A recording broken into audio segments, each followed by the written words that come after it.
Dans le journal prophétique, nous consultons le Seigneur pour révéler aux hommes la pensée de Dieu sur des sujets d'actualité ou les sujets critiques de la vie, des nations, des peuples.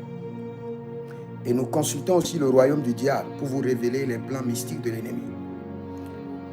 J'aimerais vous donner une prophétie sur les élections législatives en Côte d'Ivoire et sur la retraite prophétique, sur la retraite prophétique, la retraite politique plutôt, du président Laurent Gbagbo.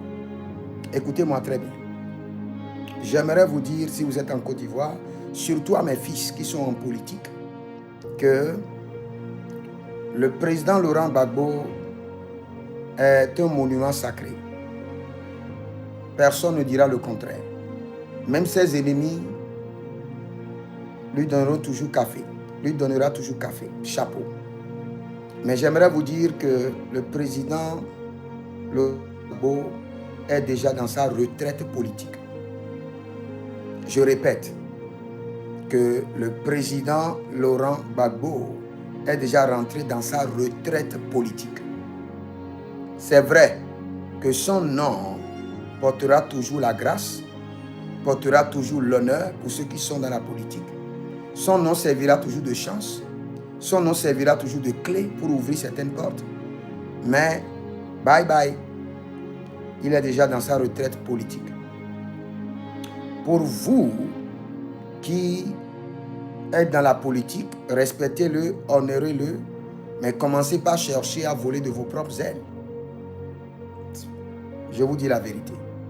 Et vous verrez que la prophétie que je vous ai donnée, dans 3 mois exactement, je répète, dans 3 mois exactement, c'est-à-dire en janvier, fin janvier, vous aurez la confirmation de cette prophétie. Je dis bien que le président Laurent Gbagbo est déjà rentré dans sa retraite politique. Il doit être respecté, honoré, mais si vous voulez continuer dans la politique, son nom vous servira de grâce, mais commencez pas à voler de vos propres ailes. Je parle aux sages. Je parle surtout à mes fils et filles qui sont dans la politique en Côte d'Ivoire. Et maintenant, je vous parle des élections législatives en Côte d'Ivoire. La porte est encore ouverte. Vous qui êtes de l'opposition et vous êtes en train de suivre l'actualité, celui-ci a fait ceci, celui-ci n'a pas fait ceci, c'est la distraction. Il y a une porte maintenant qui est ouverte pour les législatives. Saisissez cette porte et avancez. Parce que bientôt, vous n'aurez plus la possibilité. Si vous suivez la distraction et vous laissez l'opportunité de vous positionner maintenant, dans l'avenir, vous n'aurez plus la possibilité d'être élu député en Côte d'Ivoire. Toutes les portes allant, les accès sur l'Assemblée seront fermés et vous n'aurez plus la possibilité. Donc si vous êtes en politique, sachez que le président Laurent Gbagbo est rentré déjà dans sa retraite politique. Et si vous êtes derrière lui, vous devez maintenant vous voler de vos propres ailes. C'est vrai que son nom vous servira de grâce. Mais ne rentrez pas dans le jeu de l'actualité politique actuellement en Côte d'Ivoire. C'est une distraction. Saisissez l'accès qui va vers les législatives et profitez car la porte est encore ouverte. Parce qu'après, la porte ne sera pas plus ouverte et vous n'aurez plus l'accès. Et nous devons continuer toujours à prier pour la Côte d'Ivoire. Continuez toujours à prier pour la Côte d'Ivoire. Il y a un vent qui souffle dans le règne de l'esprit. Mais il n'y aura pas la guerre. Vous savez, depuis 1 an, j'étais en train de donner des prophéties sur la Côte d'Ivoire. Et je disais qu'il n'y aura pas la guerre. Et il n'y aura pas la guerre. Il n'y aura pas la guerre. Si vous aspirez à régner dans la politique en Côte d'Ivoire, je vous donnerai certaines villes dans la nation et certains villages. Et vous devez aller là-bas, rester là pour un temps et prier. Et demander à ce que le cœur des hommes de la nation soit délivré dans vos mains.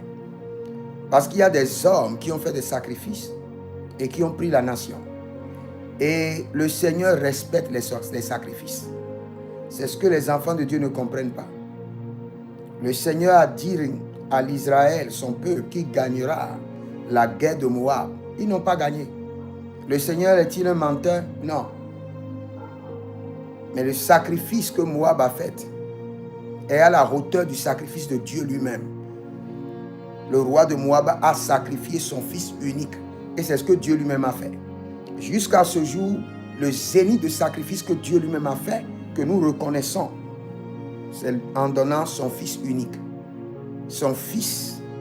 Et c'est ce que le roi de Moab a fait.